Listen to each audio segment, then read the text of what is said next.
Sitôt le retrait en cours du M23 annoncé, sitôt ces images diffusées sur les réseaux sociaux par des proches du mouvement rebelle, celles de ces hommes en treillis qui quittent la caserne qu'ils occupaient depuis plus d'une semaine.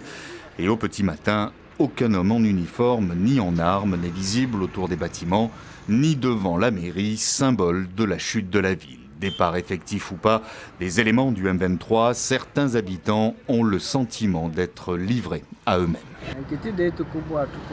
La plus grande inquiétude que nous avons, c'est le fait de voir le départ des troupes qui étaient ici.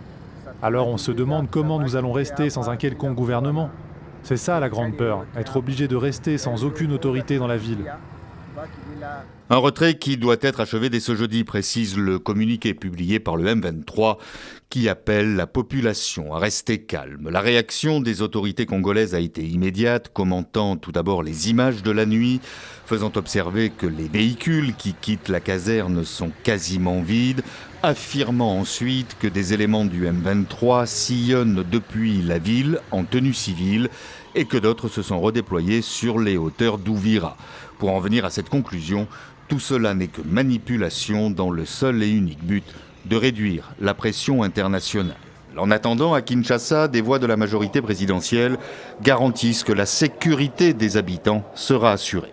Cette ville sera protégée, la population civile de cette ville sera protégée par le FARDC, par la police, bref, par les éléments de force de l'ordre de la République démocratique du Congo, parce que l'occupation de cette ville a été en violation de l'accord de Washington. Et le retour des militaires congolais, le M23 en a fait une ligne rouge, affirmant qu'il ne tolérera aucune remilitarisation de la ville.